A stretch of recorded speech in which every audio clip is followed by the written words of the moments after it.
TopMedTalk. Well, hello, I'm Desiree Chappell, host of TopMedTalk. We are providing continuous coverage of the COVID-19 crisis from the front lines. And we've been having excellent conversations with providers across the globe, and we're going to continue to do that as long as that we are able. Now, our fearless leader, our editor-in-chief is joining us, Monty Mythen. Hello, Monty. Are you having a good afternoon? Yeah, I'm feeling a lot better. That's right. So if you've been listening to TopMedTalk, you know that Monty has been managing his COVID coronavirus diagnosis. So Monty, tell us a little bit about how that's progressed recently. I've passed my 3 days without fever now. I hope everyone's finding this interesting, but possibly reassuring in some ways. I don't want to, make light of the fact that it's a nasty disease, but it affects people in a whole spectrum of different ways. So I am, what am I now? 11, I think I'm 11 days out now. Much possibly this is day 12 out now. And over a week since getting my confirmed diagnosis of COVID-19, getting that test because it's important for us healthcare workers to work out if and when we can go back into the front line. It's hit me harder than I thought it was going to. I got the impression from talking to other people that it would be a nasty short burst of a flu-like illness, and I would have been fixed after 7 days. It's not turned out to be like that. There's been quite a tail to the whole thing and a little bit of a relapse. I think I'm on the mend now. I've been outside today on my own, very distant from other people, but I think it's appropriate at this stage of 3 days of no fever, which is the advice I was giving, that it's okay to go. I'm pretty weak. I don't think I could do a shift on intensive care at the moment, but I think that will come back quite quickly. So now I'm in rehab. Yeah. So Monty, one of the things that we have focused on throughout our conversations here on TopMedTalk is the symptomology of, is that a word? Symptomology? The signs and symptoms of COVID-19. Yes, I got pretty vexed about this early on because, I read the reports. I get the feed from the New England Journal of Medicine, of many of us do. So I got the early reports in February coming through from the first around 1,000 patients from Wuhan. And I read down the list of signs and symptoms. And although fever and cough were the most common, everything was in there. So it seemed pretty clear to me that although the public messaging was, you don't worry about it if you've just got a head cold, it's all about fever and it's all about cough. I read that paper, which is freely available. It's open access. I retweeted it the other day. Is everything people were dismissing was on the list of signs and symptoms of COVID-19 you can have without fever and cough. So I've had friends who said, I'm going to work, so I've just got a bit of a cold. I've got a dribbly nose and I had a bit of a sore throat. They've been tested for COVID-19 now and they're COVID-19 positive. So I'm not sure why that. I'm going to call it propaganda because that's what I think it is by the true definition of it. I'm not sure why that was put out in that way. I'm not sure why it's still discoverable on many websites as being what COVID-19 is like. COVID-19 can be a bit of diarrhea. COVID-19 can be absolutely nothing. You can be an asymptomatic carrier. Yeah. So as we keep going on about, you have to assume that you've got it. You have to assume that everyone else has got it. Yeah, I think that's a very good point. Testing people when they come in, like healthcare workers or anyone else, just for a temperature and ask if they have a cough, it's not really doing much, is it? Well, the idea you say, well, tell me what you've got. Oh, I've got dry eyes. I've had a little bit of a dicky tummy and I've got a slightly dribbly nose. Oh, well, you're okay. Off you go. Yeah, that's fine. Get into handover, go and look after patients without reverse protecting the patients. As far as I can see, it's pure nonsense. It's pure nonsense. If you're bad enough to have a fever and a cough, you're not going into work anyway because you're pretty crook at that stage. Yeah. So you've worked that out for yourself. This kind of reassurance that seemed to go with it to say to people, no, it's okay. You've just got a bit of a sore throat and a bit of a dribbly nose. You're all right, crack on. Was not supported by the available evidence at all. I'm hoping to find out someday why that propaganda was shared through the different countries. I'm trying to work out what the gain was thought to be in sharing that known to be untrue at the time of sharing piece of information. Yeah, me too. I think that'll all come out in the wash for sure. But I do think it's important for people to realize that, because I've heard it too. Oh, I just have a head cold. It's just my sinuses. Right now in our area, it's, pollen season. So people's allergies are kicking up. But I mean, I think there are some legitimate cases that we're probably just shirking off. Yeah. And it can be quite scary. So we'll see what happens with that. Now, Monty, when are they recommending there in the NHS for people like you who have had COVID to return back to work? I think the messaging is still very confusing. Some people are telling me it's clear, but there was a great debate on national television last night. We have a program called Question Time, which goes out weekly on BBC. I think you can pick it up on various different players around the world. Minister of Health was there being challenged, for example, by the president of our Royal College of Nursing, who said, well, you've been diagnosed with COVID-19, you've self-isolated for a week, you've now come back out, you're on this program with the rest of us. The WHO guidelines say 14 days. Mm-hmm. So if we're here as very well-informed, very clever leaders in this space and we're confused, what's the hope for everyone else? Now, it's interesting that our Minister for Health is back out today. He's out opening the Nightingale Hospital. So he's, after 7 days, is in there with thousands of frontline providers opening a new great facility. Great. I'm not sure how that helps, Matt, but, well done, mate, for thinking that's important. I personally wish you'd stayed at home for another week, nothing personal. Meanwhile, and he's done that because he's symptom free and he's been told that that's an okay thing to do. I don't get that, because it's, let someone else open it. It's fine.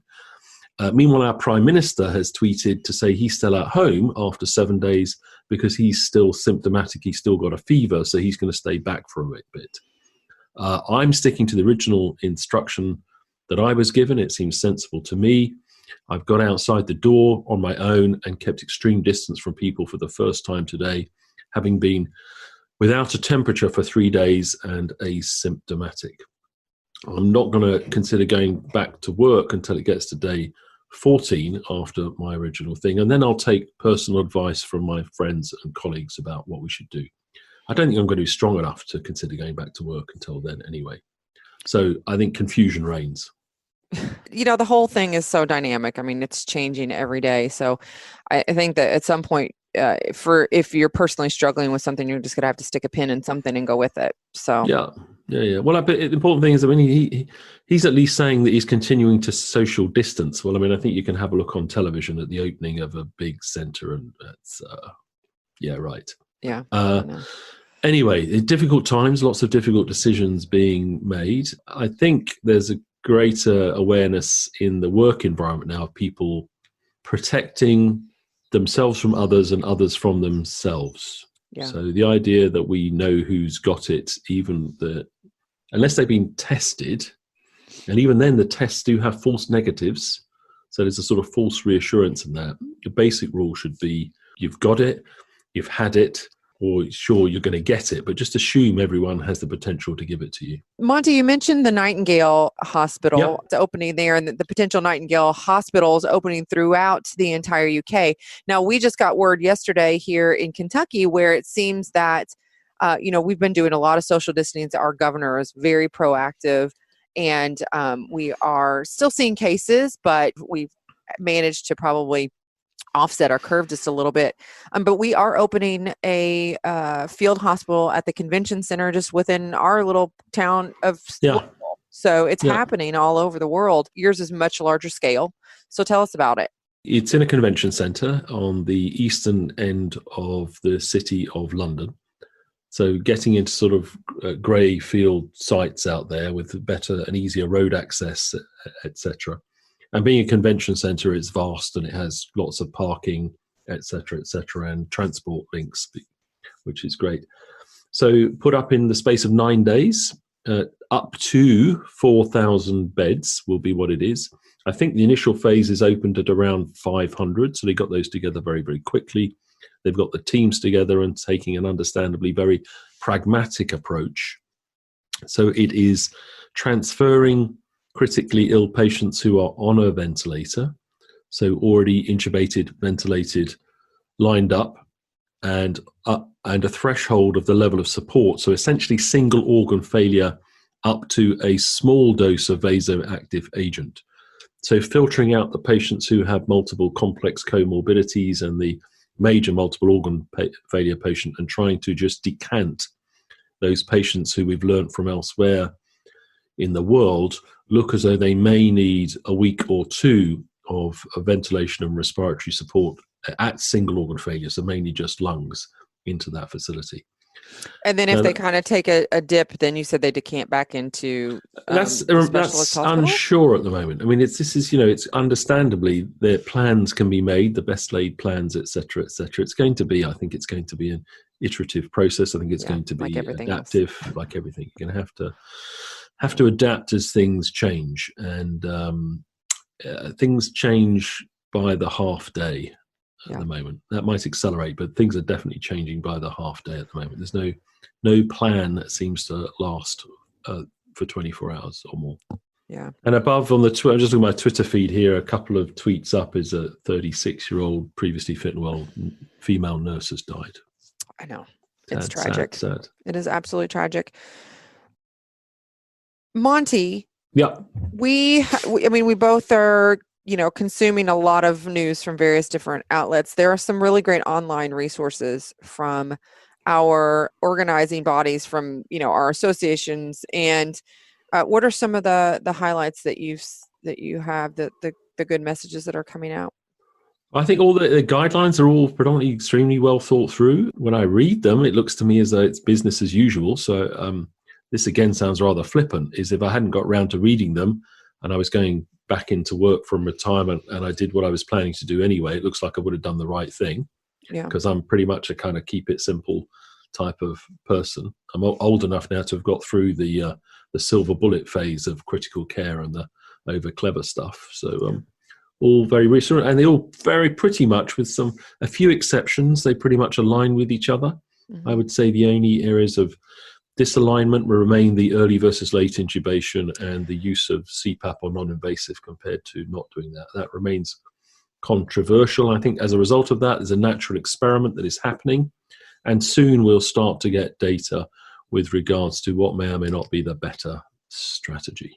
We've talked about putting out one pod that just really kind of focuses on that. So I think we should do that. Yeah. Because I think I think you could be able to get it online. Sorry to talk across you, Desiree. Our Intensive Care Society, which I think is the oldest ICS. ICS, Intensive Care Society. We've been to their meeting before, the one in December in London, which I think is the oldest critical care body in the world, the longest established body of critical care. It's not one of our colleges or a board or that thing. It is originally a society. Hugh Montgomery led a conversation today in a chat room. It was very much like a webinar. So a group of leaders from the front line who'd been in there with their sleeves rolled up, getting it all done, various different leaders of different units and nurses, etc. And they just very rapidly, in the space of an hour, shared their view on current best practice. There's a lot of alignment in there, very, very little disagreement, and some key big takeaway points. Keep it simple. Look after yourself, protect yourself, airway, breathing, circulation. And particularly on the circulation front, a big discussion about the same as we saw, I think, in major surgical patients. There's no benefit to any human being for being hypovolemic or dehydrated. So running people dry is a completely wrong, dangerous message. The message should be, don't overhydrate people, let them get positive, don't have a positive salt and water balance. Yeah. But being hypovolemic or dehydrated, which is very common when they're admitted, being low on total body water, is not good for anybody. Please don't do it. So they've been learning that lesson and they're trying to unpick it now. Yeah, Monty, on that point, it seems that people, I think if they're feeling overwhelmed and, how do I treat these patients? And, they may or may not be complex. They're just like, across the board, just keep them dry. That is what I've heard, keep them dry, keep them dry. How do we manage that? How do we change that message? There's a reason that story came along is if you look at the Surviving Sepsis campaigns, the opening gambit is to give quite a lot of fluid. Yeah. So therefore, they're basically trying to say, don't necessarily do that. But on the other hand, almost definitely somebody will have come in with a period of relative starvation. Yes. And if from a personal experience, if they've had the rigors before they arrive, they will have sweated out a lot of chills. A lot of rigors. Chills. Right. Sure, that's not a global word. Right. Shakes, sweats, night sweats, for example. Yeah. I was sort of celebrating the fact that I'd lost a bunch of weight. I thought, oh, well done me. And now I've rehydrated, I haven't. Yeah. So I was kilos of water down. That's liters. So they're going to need that rehydration to take place, but they're also definitely going to need some degree of resuscitation. Now, once you've done that initial phase and you've fixed that deficit, that's the time then to get it under control. That's the time to not write up, 3 liters of LR a day for the next 2 weeks. Yeah. That's too much salt. But get them resuscitated, but also get them rehydrated, which is not necessarily the same as resuscitation. It's hydration is extravascular and intracellular hydration, essential for normal body function. So what does that mean as far as what type of fluids we should be using? Well, part of it probably if you lose lactated ringers initially, this is hypothetical here, lactated ringers to begin with, it's relatively hypotonic, it's a resuscitation fluid. It also contains some sugar substrate because the lactate can be converted, back through to glucose. Mm-hmm. And we all remember that you need some glucose because there's a glucose co-transporter at a cellular level, so you can't intracellularly rehydrate without some sugar. Mm-hmm. That sort of classical oral rehydration fluids always contain some electrolytes and some sugar. After that's happening, first principles, look at your electrolyte balance, look at your fluid balance, and just remember that to stay alive, even if you're trying to run someone relatively dry, you do need 40 mils per kilo per day of water just to keep metabolism going. That's a must-have. So you have to factor that into all your different carrier fluids and everything else. If you're running behind on the water, you are slowly dying. So you've got to stay hydrated. Yeah, it's not just pumping a bunch of and that saline might mean or anything like that. It might mean some D5 half. It might mean a bit of D5 on the background. Keep an eye on the sodium. Yeah. As we've often said here about the complex fluid management, it is rocket science. Got a bit of spare time at the moment. Read Tom Woodcock's brilliant recent book about fluid management. Yeah. You can skip straight to the part of what to use. But well, Monty, here's the thing, I've been hearing a lot about, bringing in, putting patients on CRT and, we're seeing some renal issues with some of these patients. Avoidable if we manage their fluids a little bit more I don't think it's completely avoidable. I think the conversations that I've been listening to, I have to be careful. I haven't been back in to see it for myself, but I'm on virtual ward rounds twice a day with my colleagues, and I'm listening to all these different webinars. Higher renal replacement requirements than anticipated. Part of that, people worrying, part of that is hypovolemia and dehydration that they're backing off on now. Mm-hmm. As they back off on that, still a requirement. And mixed in with that is the fact that it's been known now for a number of weeks, if not months, that a microcoagulopathic picture, a bit like sort of DIC type of picture, is extremely common as part of this disease process, that the problem in the lungs seems to be a perfusion problem, less so than a ventilation problem. They're not stiff lungs, they're relatively easy to open up lungs. And that the coagulation challenges that relate to hemofiltration are such that we haven't necessarily seen for a while. A bit more like we used to see with the meningococcals, where you've got a microvascular clotting problem at the same time as a macrovascular bleeding problem. So they're having to rethink some of the anticoagulant strategies for hemofiltration. Yeah. So take away from this is make sure that we are not leaving our patients completely desiccated. They're coming in dry as it is. Resuscitate, replace, and then manage without fluid overload. Exactly. Same. Just don't do anything. Try and do anything clever. It's absolutely the same for every single patient you ever get to look after. Yeah. It's maintenance, resuscitation, replacement. Yeah. There has to be some maintenance in there. There has to be. You need water to live. Yeah, for sure. Monty, speaking of the lungs, I just want to touch on this briefly before we head out for the day. You said we've talked a lot about how things change day to day. And, when we were originally talking to some of our colleagues from Italy and seeing some of the literature coming out, it was really pointing to this is a very typical ARDS patient. I think that's changed a little bit. Yeah, it's not. I don't know. That sort of crept in somewhere. At the same time, people were telling us that it's not a typical ARDS patient. Right. So although there's a gas exchange challenge similar to that you might see in ARDS. So there's a big A, little a gradient. There's a high amount of oxygen needs to go into the lungs to get it into the blood vessels. And there is a ventilatory requirement as a result of a high work of breathing. And on the chest radiograph, there's quite often diffuse infiltrates. The lungs do not appear to be stiff. So they don't require high airway pressures. So intubating and applying a relatively simple volume mode of ventilation, which would be a sort of absolutely classical default mode. Pick a size of breath, 6 to 8 mils per kilo. Pick a number of breaths, best guess, and then adjust according to carbon dioxide measurement. Add in your opening level of PEEP and then adjust the PEEP accordingly to achieve an adequate arterial oxygen level is fine. So if anyone's going in to support intensive care and you're scared by all the big range of ventilatory modes, we have to remind ourselves that no one has ever demonstrated that those make a difference to survival. They might make a difference to weaning. They might make a difference to how quickly you recover your strength afterwards, but there's nothing to worry about the fact that you don't know how to do something magical. If you put them on a volume of breath and a number of breaths, and you avoid high peak and plateau pressures, which look like they don't happen commonly in this disease, then you're doing the right thing. So if you're an anesthesia provider brought in to look after critically ill patients, if you run the vent the same way as you do for your anesthetics, you're doing an okay thing. Don't stress about it. Don't make it too complicated. The PEEP you do have to think about, and the PEEP trials and adjusting the PEEP.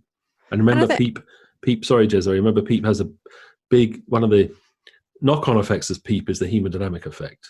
So it can drive up right-sided pressures. You end up with high CVPs. You might end up with low urine outputs because of a high right-sided pressure, and that might need adjusting if the patient becomes oliguric. Yeah, that's interesting. So, that's what we do in anesthesia. That's how we manage our patients, especially, those critically ill patients that we're doing surgery on. We do that quite a bit. So I think that's a great message for those of us who are going back into critical care or kind of changing roles. Keep it simple. I think there's quite a lot of discussions on the Intensive Care Society webinar, which I think you'll be able to get access to either to watch again or to read a summary of online. Was now people are getting to extubate or try and extubate people, there's a lot of swollen airways above and below the glottis. There can even be swollen tracheas. Dan Martin shared quite a harrowing story in the webinar, which I won't trade on. Please go and listen to that from Dan. But the time of extubation is a very serious time as well. And that might then prompt the need for urgent reintubation, of which we mustn't get caught out. And remember, we've got to have our reintubation teams ready to go as well as our intubation teams. The highest skilled, highest level of practitioners there, for sure. No one's getting better quickly. Yeah, I think I get the impression the only people who've reported very short periods of intubation and positive pressure ventilation might just have intubated people that may not have needed intubating, which is, I understand why they did it, but if they're getting off the vent that quickly, they may have been able to stay off the vent.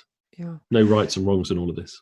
Now, Monty, one of the things that we, both you and I have discussed offline quite a bit is the intensive care patient. And that, us as providers who don't regularly take care of ICU patients, whether that be in anesthesia or other nurses or other types of providers, that, a lot of the care is seeming that it's really back to the basics. Absolutely. So people, they may not die because of inappropriate ventilation, perhaps, if we are doing that correctly. It's the other things that kind of gets them. So, it's pressure points, it's skin breaking down. It's an absolutely classical, high quality nursing. Yes, it comes down to the nurses. It's hygiene. It's, getting perineal hygiene. It's getting oral hygiene. It's the human things of, getting your hair looked after and all of those things that can make a significant difference to well-being, but also to survival, just general hygiene, movement, keeping joints going, thinking about skin care. Remembering at some points about nutrition, although I think we've learnt over recent years that the rush to provide nutrition is not as great as we thought it was. Remembering anticoagulation requirements, remembering sedation and analgesic requirements. It's classical high-quality nursing. Yeah, I just think back to my old ICU days, and ensuring, all prevention of all of those things that we know are what kill people. Ventilator-acquired pneumonias, UTIs and sepsis from that. So I mean, there are a lot of things that we can do as nurses. I think the challenge when you think about that is, one, we're not trying to overcomplication, but two, everyone is warning, stay out of the patient's room, only go in there when absolutely necessary. And I think that we need to make sure to enforce or emphasize that those are the necessary parts of care that we do. It's not acceptable to leave a patient lying for greater than 2 hours before you turn them. Yeah. Now you have to, some people are facing difficult decisions now. They're facing difficult decisions between trying to continue to get patients onto more, we regard them as every day of the week now, but to some people, more fancy ventilatory modes like SIMV, pressure control, intermittent breaths, blah, blah, blah, lighten the sedation. And remember to keep the electronic health record up to speed, of which a price you might pay for that is not changing sheets and not being able to wash a peritoneum and not being able to attend to the need to brush teeth. Yeah. If you have to choose between the three, choose a mandatory ventilatory mode. I'm sorry about the electronic health record. It'll have enough recorded automatically for things to be okay, but please prioritize the basic nursing. Yeah, I totally agree. Well, Monty, thanks. I'm so glad that you're doing better. We're doing all of our calls by Zoom. And that's not a plug for them. It's a plug for the fact that if we're social distancing and not communicating like we normally do, it's so important to see our faces, see each other's faces, and see expressions and connect in a different way. So, you can tell I'm getting better because I'm getting stroppier again. I said you're getting sassy. You're getting sassy again, Monty. I know you're feeling better. Okay, big shout out to team member. Yes, Team TopMedTalk. Tell us what's happening today. So we are so proud of our partner in TopMedTalk, Dr. Henry Howe. Actually, it's 55 minutes, I think. It's 55 minutes. So Henry, if you follow TopMedTalk at all, you know that Henry is or was a medical student and has been there in Bristol in the UK, and he graduates today.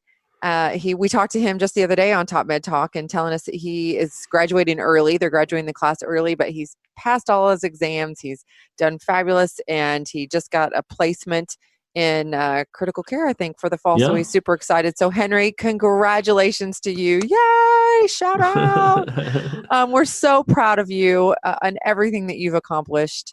And I feel like a proud parent. Yeah, absolutely. Yeah, I think Hen's at home with his parents, and his sister, I think, is home too.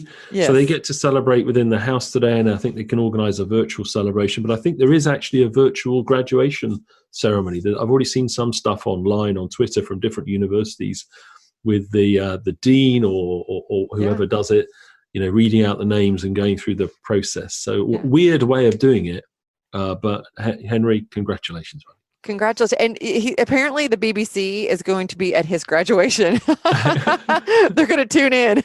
So if you're there in the UK and if this goes out, I guess it'd probably be late, but you can watch the footage from it. So Henry, we love you so much and so proud of you. And I know your mom and dad are as well. And we are thrilled to death that you're going to be out on the front lines with us for the knowledge that you have. And we just want you to stay safe through all of it.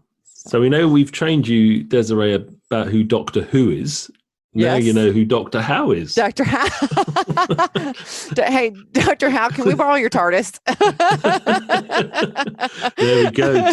Tardai. Tardai. Well done, Hen. Yeah, Hen. Hang in there, buddy. We'll talk to you soon. I know we want to do a couple episodes before you get out on the front line with some of your colleagues and the other doctors that you are friends with. We want to talk to them a little bit about what their experiences are. So be sure to tune into that. TopMedTalk. Thank you to all of our healthcare workers who are listening to TopMedTalk and who are out there in the front lines or who are supporting those people who are out on the front line. It takes everyone, and they're putting themselves at risk too. So we appreciate all of that. Desiree, you need to go take some time off with the family. It's important everyone has a rest. Okay. Yeah, we're going to take it off. TopMedTalk. Thanks for listening. TopMedTalk is proud to thank its sponsors, specifically Edwards Life Sciences, for their generous support through this global crisis.